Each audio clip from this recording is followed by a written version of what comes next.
¿Qué tal a todos? Saludos compañeros, soy Eduardo Gómez Trejo, alumno de la Universidad Autónoma de Zacatecas y el día de hoy estoy grabando este video porque voy a explicar las lecturas y unos videos que se nos han proporcionado para la unidad número 3 llamada Proceso de Datos de la materia Estadística y Cálculo de Probabilidad aplicado a la historia que imparte el doctor José Froilán Casas Flores. Bueno, pues vamos a empezar con estos textos que se nos han compartido, del cual análisis e interpretación de datos, procesamiento y análisis de datos, y pues bueno, voy a tratar de hacer un resumen, ojalá que quede entendible.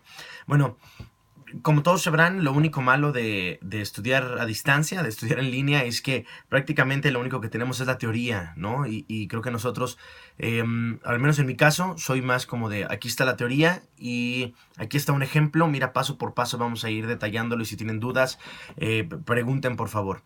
Y bueno, lo único malo de esta unidad es que se nos explica este proceso, sin embargo, no se nos dice el cómo llevarlo a cabo, ¿no? Con números, paso a paso, grafiquita, puntitos, comitas y demás. Pero nos dan la teoría y la teoría nos las dan para que entendamos la estadística y la utilicemos pues como estudiantes y como futuros profesionistas del área de las ciencias sociales. En algún punto de nuestras carreras es muy seguro que nosotros hagamos una investigación y sepamos qué métodos utilizar para obtener los resultados que nosotros deseamos. Realmente en la actualidad todos los historiadores, la gran mayoría, pues no se sacan de la manga sus textos, ¿no? Sus análisis, sus estudios. Hubo una investigación detrás, paso a paso, para poder desarrollar el texto que ahora nosotros tenemos en nuestras manos o que en un futuro no muy lejano vamos a tener. En pleno sexto semestre, y creo que es historia popular, es historia muy, muy común, que sepamos que hay dos tipos de investigaciones. Está la investigación cualitativa y la investigación cuantitativa. Nosotros los investigadores hacemos más investigación cualitativa que cuantitativa. Para empezar, esta unidad inicia hablándonos del proceso estadístico. Este proceso es básicamente la optimización del proceso para la resolución de un problema. El proceso estadístico es un proceso básicamente que nos habla de la optimización del proceso para la resolución de un problema. Es un proceso de mejoras continuas, constantemente vamos a estar conociendo actualizaciones, ¿no? Y vamos a mejorar los resultados. Es un proceso que realmente lo podemos tomar en distintas ramas, en diferentes ámbitos. Este proceso incluye herramientas estadísticas, las cuales entre más sepamos de ellas, sepamos mejor cómo utilizarlas, va a ser más fácil y más sencillo realizar una investigación. Este proceso estadístico nos permite, dependiendo de nuestra rama de estudio, que es el análisis de datos, por ejemplo, nos permite a lo mejor en ingeniería, ¿no? Por ejemplo, si algún ingeniero trabaja para alguna empresa, va a poder utilizar este tipo de herramientas de la estadística para saber cómo mejorar la productividad y los procesos en cuestiones de calidad. En política pública, por ejemplo, los servidores que trabajan en el municipio, en el estado, a nivel federal, bueno, pueden saber cómo tomar mejores decisiones dependiendo de un problema planteado, el suicidio, la pobreza, la falta de agua, etc. Nosotros hacemos un análisis por medio de un proceso estadístico y en base de los resultados podemos elegir las mejores propuestas para aplicarlas a un problema y que este problema, pues bueno, sea bajado en su forma más sencilla, ¿no? Mejor presentable. Algunas herramientas son los organigramas, las gráficas de barra, las tablas, las barritas, los diagramas de dispersión, los diagramas que pues, son gráficas con muchos puntitos. Estas herramientas claramente son utilizadas en conjunto, pero se pueden complementar, o sea, podemos utilizarlas todas, podemos utilizar una y complementarla con otro, o se pueden utilizar de forma aislada. Utilizamos una gráfica de barras para algo, una tabla para explicar otra cosa, o los podemos utilizar todos. El PDF y el video que se nos compartió en esta unidad de estudio número 3, que se llama Proceso de Datos, el PDF y el video que se nos proporcionó en esta unidad, prácticamente tiene como la misma información, ¿no? Nada más que está como el texto, el PDF y luego está el video como explicadito. En primer lugar, aquí hay que poner mucha atención. En primer lugar se nos habla del procesamiento de los datos. En primer lugar debemos nosotros los investigadores plantearnos un problema. ¿Qué quieres? ¿Qué estás buscando? ¿Cuál es el problema de investigación? Tenemos que saber con exactitud a dónde queremos llegar. Si tenemos definido qué queremos buscar, pues va a ser más sencillo este proceso inicial de búsqueda.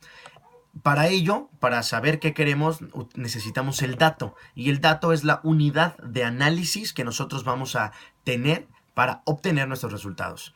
Existen 4 partes a tomar en cuenta en esta recolección de datos. 4. que hay que tener muy en cuenta. La primera, la revisión de datos. Es una parte muy importante, fundamental, es el pilar de la investigación. Porque en esta revisión de datos, aquí se debe comprobar la validez y la confiabilidad de los mismos. No importa si tu investigación o la obtención de tus datos fue de manera empírica o no. Es decir, no importa si tú saliste a la calle a preguntarle a la señora, oiga señora, ¿qué piensa de esto, esto? ¿Cuál es su nivel de socioeconómico? No importa si hiciste encuestas, preguntitas en el centro, etcétera. Esos datos son verídicos porque tú los obtuviste con tu propia investigación, o sea, a través de tus encuestas, de tu trabajo en calle. La otra forma es utilizando bases de datos ya existentes como el Banco Mundial, la ONU, el INEGI, etc. Debemos revisar la confiabilidad de nuestros datos porque de eso va a depender la penetración que tenga nuestra investigación. Por ejemplo, habrá quien utilice datos de Wikipedia, del Rincón del Vago y esas cosas que pues por supuesto que no sirven. De cierta manera, la obtención, la fiabilidad de nuestros datos va a hacer que sea más sencilla nuestra labor de investigación. Las etapas venideras, si la información de inicio está mal, en las etapas venideras, esto nos va a traer resultados igual de erróneos, porque al final de cuentas no vamos a saber cómo interpretar los datos, ¿no? Vamos a tener datos que no son verdad y nosotros vamos a decir, ay, yo creo que a través de este proceso me va a arrojar que para la mejor implementación de una política pública es esto. Estás casi seguro porque has trabajado en él, ¿no? Pero los datos estuvieron mal, entonces no te va a dar lo que tú querías. La segunda parte de este proceso es la ordenación y la clasificación, que pues bueno, como su nombre lo dice, aquí la información recopilada, la información compilada debe organizarse de tal manera que sea útil. ¿Útil para quién? Pues obviamente para el investigador, ¿no? De la mayor utilidad posible para esta investigación. Si vamos a hacer una investigación cualitativa, debemos organizar nuestra información de tal manera que nos sea de mayor utilidad al momento de hacer esta investigación. Por ejemplo, si nosotros hicimos una pregunta en la que nos respondieron sí y no, pues es un problemón, porque muchas veces cuando tratamos de meter resultados de encuestas en un programa estadístico, en un software estadístico, no vamos a poner las palabras sí o no. Incluso si es una entrevista, no vamos a poner doña Lupita de la colonia, Lázaro Cárdenas nos dijo que, pues no, o sea, eso al software no le interesa. Nosotros debemos de organizar la información para nosotros mismos, ¿sí? Hacerla más homogénea. Podremos interpretar los resultados. Si en una encuesta que hiciste las respuestas fueron sí y no, ¿qué te parece que le demos un número? El 1 puede ser el sí y el 2 puede ser el no. Esto nos sirve para entender nuestro trabajo y debemos explicar el método utilizado. Una vez organizados nuestros datos de tal manera que sean funcionales para nuestra investigación, se procede al paso 3, que es la computación. Bueno, para la computación, esto es algo que debemos de tener en cuenta porque a lo mejor en alguna ocasión lo vamos a hacer o vamos a acceder a la computadora, al sistema de alguien que nos lo permita y que ya tenga estos softwares. Porque en la computación hay varios softwares, varios programas estadísticos, los cuales ayudan a los investigadores, profesionistas, estudiantes, amateurs, a analizar los datos. Estos programas utilizan métodos estadísticos de análisis de datos y lo que hacen es mostrar los resultados. Claro que nosotros debemos saber cómo interpretarlos, si no vale queso, ¿no? Si no sabemos interpretarlos, pues de nada sirve. Las lecturas que se nos compartieron en esta unidad número 3 nos señalan un ejemplo, nos dicen que está el software SPSS, pero hay más, está por ahí, está investigando el Stata, el eViews, y estos programas son econométricos, estadísticos y nos ayudan de la misma manera.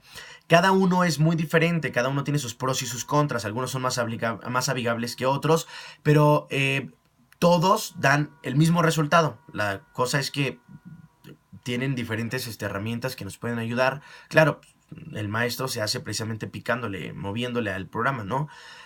Si tú no quieres gastar en tener un programa de software, lo que puedes hacer es utilizar algo fenomenal, que es la hoja de cálculo de Excel. En las lecturas se nos habla del principio, bueno, en todas las lecturas que se nos dieron, se nos habla del principio de Parapeto, que es el principio 80-20, que el 20% de la población concentra la riqueza del país, ese tipo de cosas, ¿no? Los diagramas de causa y efecto. Estos diagramas nos hablan de la causa, dicen, la causa es algo, una flechita, ¿no? ¿Qué causa? Esto, otra flechita. ¿Para qué? Ese es el diagrama. Se nos explica también acerca del teorema de frecuencias, que no son más que las gráficas de barra normales que comúnmente pueden tener la forma de distribución normal, la distribución de Gauss.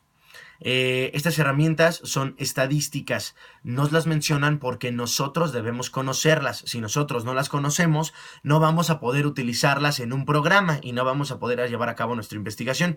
Aunque no utilicemos un programa, esto es muy importante, aunque nosotros no utilicemos un programa, porque alguien puede decir, yo no necesito utilizar un programa, que bueno, esto quiere decir que tú conoces las herramientas estadísticas, porque si no utilizas un software, puedes, y sabes maniobrar las herramientas, puedes hacerlo a mano, lo cual está fenomenal, ¿no? Bueno, la cuarta y última etapa es... creo que lo más placentero para el investigador, porque es la presentación. Tiene como finalidad el presentar la información recabada, compilada y ofrecerla al público. Una vez que hicimos la investigación, el análisis y tenemos todos los resultados, procederemos a ordenarlos y acomodarlos de tal manera que sea accesible para todo el público.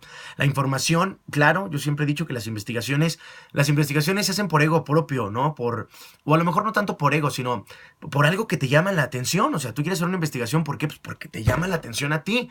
Y el resultado es para ti, para ver si llegaste a la conclusión correcta, si pudiste encontrar algo que te ayudara a esa pregunta que te hiciste al inicio, pero pues qué caso tendría de que la investigación o los resultados se quedaran para nosotros solos, ¿no? Guardados aquí en una computadora o algo. Pues no tendría como mucho sentido. No tendría sentido el no darla a conocer. La información, claro que es para nosotros y la investigación se hace por gusto, pero pues hay que compartirla con la gente, ¿no? Hay muchas herramientas que podemos nosotros utilizar para dar a conocer nuestros resultados. Esto tiene que ser de tal manera que sea muy digerible para todos, ¿no? Para todos en general. Sabemos que hay mucha gente, esos caen gordos, ¿no? Los que hacen investigaciones y los resultados arrojados son únicamente legibles para tecnócratas, por ejemplo. ¿Es válido? O sea, es válido alguien que quiera que sus resultados, su análisis, sus textos solo sean leídos por gente que tienen el mismo nivel, los tecnócratas, ¿no? A lo mejor los que saben utilizar algunos términos en específico. Pero pues hay que presentar la información pues, para la raza, ¿no? Para la gente, para todos, para periodistas, ¿no? Imagínense que nada más sea para tecnócratas, cómo la lee un periodista y cómo se la pasa al jefe de redacción para que el jefe de redacción la limpie y pase al titular de un noticiero y lo dé a conocer, ¿no? Imagínense. Bueno, tu información recabada, organizada, puede ser presentada por medio de gráficos de barras, grafitas de pastel, cuadros, etc. Hay diferentes tipos precisamente de gráficos y de cuadros. Solo debemos de cuidar que el tipo de gráfico y de cuadro a utilizar sea el adecuado para la información a presentar. Por ejemplo, un diagrama de dispersión, pues no lo vamos a utilizar para una entrevista, por ejemplo. Como todos sabemos, bueno, pues el conocimiento es poder. Si tú conoces este tipo de herramientas que tienes, será más fácil que elijas la más adecuada, la más correcta para poder llevar a cabo una investigación y que te ayude a llevar a cabo este trabajo que te dejan como estudiante o como todo un profesionista. A grandes rasgos es todo lo que hay que explicar. Espero que sea entendible y espero mi 10, maestro. Bueno, saludos compañeros. Muchísimas gracias.